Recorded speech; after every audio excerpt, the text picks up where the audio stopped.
A man in his early 30s is sitting on the couch at his parents' house. His phone lies beside him, silent for days. No notifications from anyone wondering how he's doing. No romantic interests, no invitations to go out. He tries to mask the frustration, telling himself it's fine, that he's saving money, focusing on himself. But when someone in the family jokes about him still being there, the pain returns with full force. He forces a half-hearted smile, but it hits him deep. As if by not achieving what was expected of him, he's already been condemned to that uncomfortable place. The quiet failure. Scenes like this aren't rare. They repeat themselves in different contexts, every single day. Rejection rarely comes as a direct attack. It arrives as silence, subtle distance, a glance that doesn't linger. It hides behind indifference, as if the person had simply stopped existing. And when they try to explain what they feel, they're often labeled too sensitive, dramatic, or even ungrateful. After all, no one was openly cruel, at least not explicitly. But exclusion doesn't need words to hurt. It lives in the spaces between them. For someone more reserved, more observant, more quiet, these experiences accumulate like an emotional archive that never fades. Every little rejection becomes silent proof of not belonging. A declined invitation, an ignored message, a dismissed opinion. It all shapes the perception that something is wrong with them, and the more it happens, the harder it becomes to protect their self-esteem. What starts as an isolated moment eventually becomes an internal story. No one picks me, no one listens, no one sees me. And that story, even if never spoken aloud, begins to influence the way they walk, the way they speak, the way they relate to others. They begin to pull away before they're pushed away, to avoid before they're avoided, to give up before they even try. Because they already know how it ends. Society judges quickly. If you're not working, not dating, still living with your parents, or don't have an active social life, you're automatically seen as someone who's fallen behind. And in that judgment, there's no room to understand context, personality, or valid choices. The moment you're not where others expect you to be, you get labeled. No defense, no appeal. These rejections aren't about who you are, but about what others expect you to appear to be. And that's why they hurt so much. Because deep down, they're not rejecting what you do. They're rejecting your existence as it is. And when that happens repeatedly, the world stops being a place of connection and turns into a constant evaluation arena. The word loser no longer just describes someone who lost something. It's become a value judgment, a social sentence. Context, effort, circumstances, none of it matters. If you don't meet the visible milestones, financial success, social recognition, good looks, emotional stability, you're reduced to that label. And the most dangerous part is that this judgment happens automatically, almost mechanically. Someone who hasn't made it in the eyes of others is quickly treated as a personal failure, as if they failed out of laziness, weakness, or lack of merit. This distortion isn't harmless. It turns loss, a natural part of life, into a kind of public shame. Those going through hardship aren't just allowed to feel pain. They also have to deal with the embarrassment of being watched, judged, and looked down on. It's not enough to be unwell. You also have to pretend you're okay, just to avoid being seen as a loser. And that creates a cruel cycle. Those who suffer isolate themselves. And those who isolate themselves confirm the image of being defeated. What's been lost in this process is the idea of humanity. Because losing is human. Everyone loses at some point. Time, people, energy, opportunities. But today's culture doesn't accept that. It demands constant victories. And anyone who doesn't have them becomes ignored, corrected, or humiliated. As if living slowly, quietly, with uncertainty were something to be fought. In truth, the label of loser serves one purpose: to keep people running in the race. If you stop, you fall behind. If you're not productive, you lose your worth. If you're not admired, you disappear. That's why so many pretend. That's why so many would rather look strong, even when they're falling apart inside. But maybe it's time to ask, lose what exactly? Lose status? Lose control? Lose the chance to be accepted by a system that judges by appearances? What if that's not really a loss at all? What if the real loss is spending your entire life trying not to be called a loser, and abandoning your own truth in the process? Many people live with a single obsession: not to seem like a failure. It's not about seeking a meaningful, peaceful, or authentic life. It's about maintaining an image. Being seen as busy, desirable, productive, interesting, even when it's not true. The fear of being seen as a loser shapes routines, decisions, even the smallest gestures. It's the fear of seeming small in a world that only recognizes those who shine. This fear doesn't have to be dramatic. It hides in phrases like, "I've been so busy," or "I'm juggling a lot of projects." Even when someone isn't okay, they try to sound important. They'd rather seem exhausted than lost. They'd rather seem social than admit they've spent days in silence. And it's in that constant effort to appear that many disconnect completely from who they are. For those who live in a more introspective way, this environment is suffocating. Because the desire for peace, for creative solitude, for silence, clashes with the constant demand to prove oneself. And so a deep internal tension arises. Either you stay true to yourself and risk being labeled as invisible, or you adapt and keep pretending a confidence you don't actually feel. It's a prison with no bars, built from other people's expectations. This need to appear functional at all costs also affects relationships. Many people hide deep pain so they don't scare others away. They avoid opening their hearts for fear of seeming fragile. They refuse to rest for fear of appearing unproductive. All in the name of image. But that image comes at a price. It drains you, isolates you, makes you sick. Living in fear of being judged as a loser is deep down living in fear of yourself. Because it means admitting that your way of existing isn't enough. But what if it is? What if the peace you're searching for, the simplicity you value, the truth you feel, are exactly what the world is missing? In today's societal structure, a loser isn't just someone who's fallen behind. He's treated like a mistake that needs fixing, or worse, an inconvenience to be ignored. All it takes is not keeping up, not having a thriving career, an active love life, or an intense social routine, to slowly fade from the scene. Your name still exists, but your presence stops mattering. You become invisible, except when used as an example of what not to be. Neil Gabler described this phenomenon as a new form of modern caste system. He compared the losers of American society to the untouchables of India's caste system, those who, for whatever reason, fell out of the game and are now expected to live quietly, without making noise. It's a harsh metaphor, but it's accurate. Because those who don't fit the visible success mold begin to be treated with a mix of pity, discomfort, and contempt. This kind of social exclusion doesn't always come in the form of direct insult. More often, it manifests through absences. The absence of invitations, of being heard, of being considered. It's silence answering instead of words. It's distance, even when someone's physically near. Gradually, the person realizes they've stopped being someone with potential and become an uncomfortable reminder of what others fear, the possibility of failure. And for those with a slower pace, a deeper sensitivity, or a harder time putting themselves out there, the weight is even heavier. Because it's not about lacking value. It's about not knowing or not wanting to play the game. The game of self-promotion, of productivity as identity, of sociability as currency. If you don't play, you lose. And if you lose, you vanish. But maybe that's exactly where the mistake lies. It's not that these people failed. It's that society built a system where only those who can adapt to an artificial model are allowed to win. And that excludes not just those who can't participate, but also those who choose not to play a senseless race. We're surrounded by the idea that everything depends on us. That if you want something badly enough, work hard enough, wake up early, stay positive, everything will work out. This narrative, repeated endlessly, creates the illusion that success is always a matter of choice.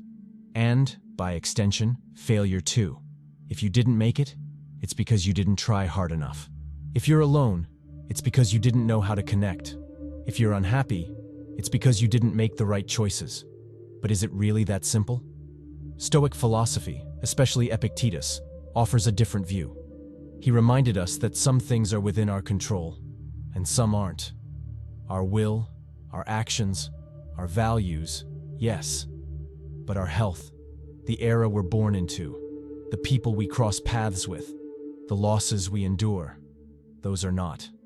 Ignoring this creates a world where those who suffer are seen as guilty, where those who don't fit are labeled defective.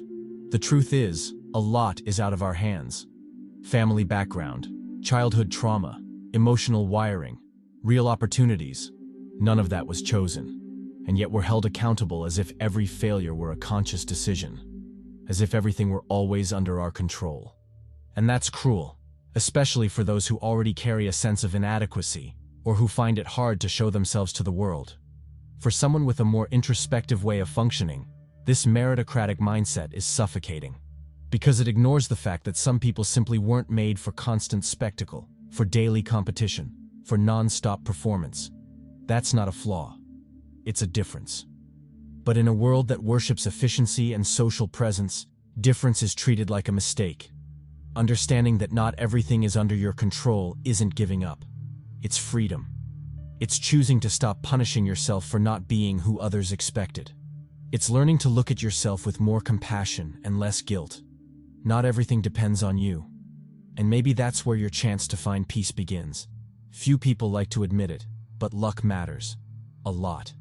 It's in the details far beyond our control. The country we're born in, the body we inhabit, the name we're given, the way we look, the historical moment we live in. All of these factors, although random, shape much of what we call destiny. And still, when someone fails, the dominant narrative insists, it's your fault. Psychologist Scott Barry Kaufman studied extensively how success depends on unpredictable variables. A birth month can influence school performance. A name can affect your chances of being called for an interview. A single connection at the right moment can open doors that would never be available to someone equally capable. But these nuances are rarely taken into account when it's time to judge who succeeded and who failed. That's where the idea of merit starts to fall apart. Because even talent and effort, though important, guarantee absolutely nothing. Many failures are simply the result of unfortunate combinations. Being in the wrong place, at the wrong time, with the wrong people. That doesn't take away the pain, but it changes the lens. And that shift can be liberating. Emile Cioran once said there's a certain nobility in lucid failure, not the theatrical kind that seeks pity, but the silent kind, lived without self-deception. There's strength in acknowledging that the world is unjust, and that not everything can be overcome by sheer willpower.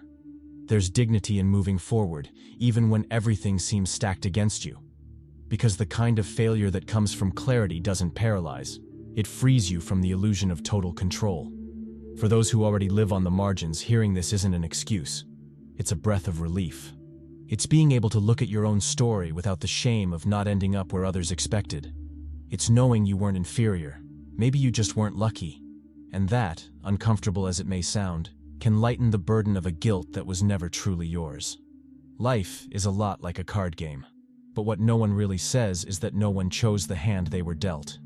Some people start the game with good cards, born into stable families, with access to good education, emotional support, physical health, and the freedom to explore their talents. Others are dealt bad cards from the very beginning. Poverty, violence, neglect, illness, or simply a sensitivity that doesn't fit the world they were thrown into. Still, the game goes on. And those with the right cards often win with ease, as if it were pure merit. Those without them work twice as hard, silently, hoping no one notices just how disadvantaged they are. But sooner or later, the difference shows. And when it does, they don't receive empathy. They receive judgment. They're called weak, slow, unproductive, compared to those who had better cards and, because of that, got ahead faster, sometimes without even trying. For those who move at a different pace, calmer, more sensitive, more reflective, the game becomes even more unbalanced. Because the world values speed, visibility, boldness. And those who play with care, with depth, with introspection, end up seen as people who are falling behind.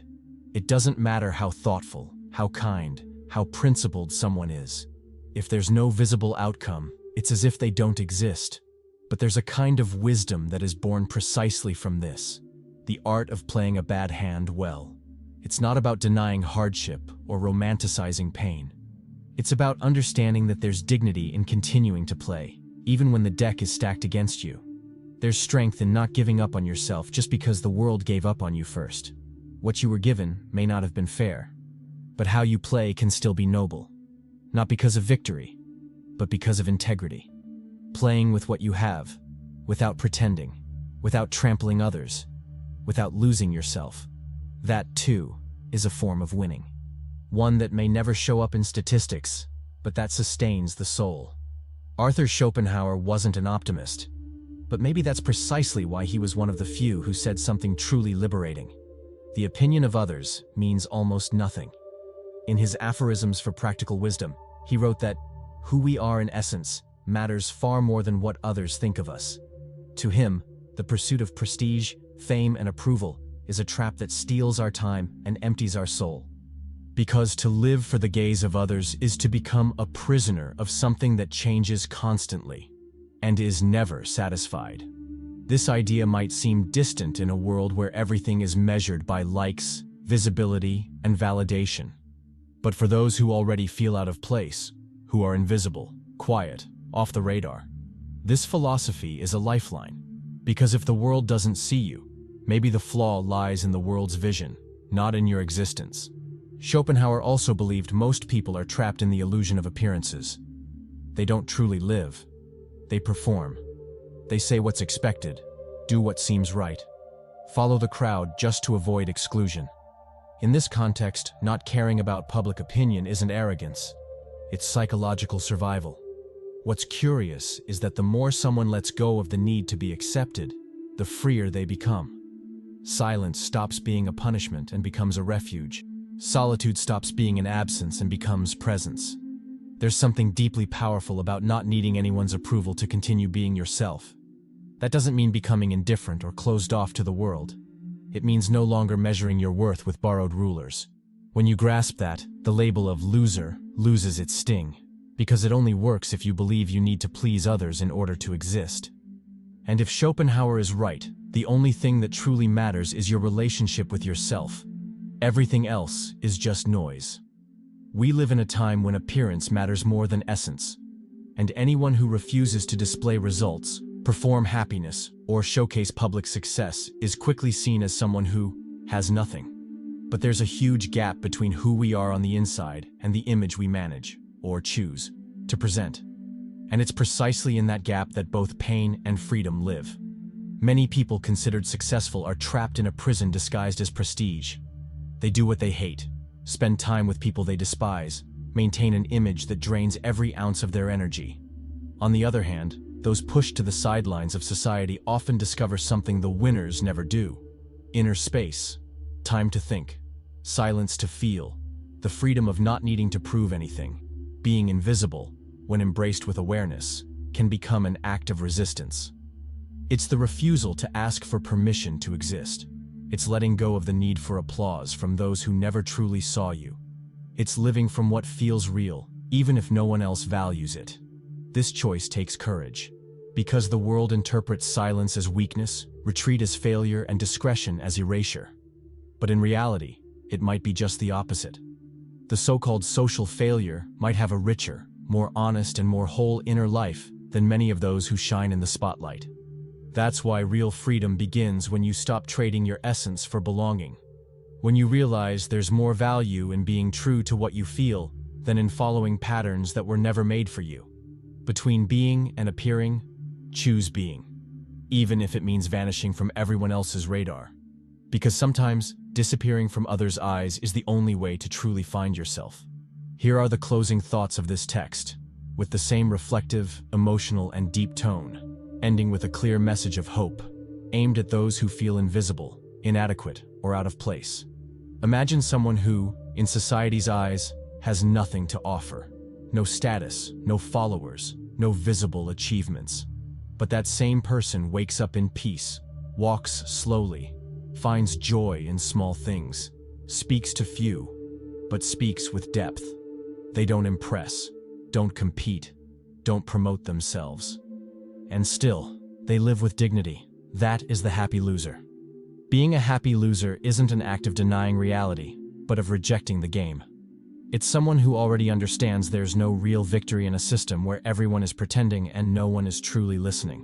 It's a form of silent rebellion, refusing the obligation to win and choosing instead to live. Cioran, who knew the depths of disillusionment with the world, said there is a kind of greatness in simply stopping the effort to be someone. He wasn't talking about giving up, he was talking about lucidity, about seeing life without disguises, without inflated hopes, without the performance of success. The happiness he envisioned came from rejecting the absurdity of competition. And that view, bitter for some, can be a balm for those exhausted from trying to please. The happy loser isn't naive. He knows he'll be judged, misunderstood, maybe even avoided.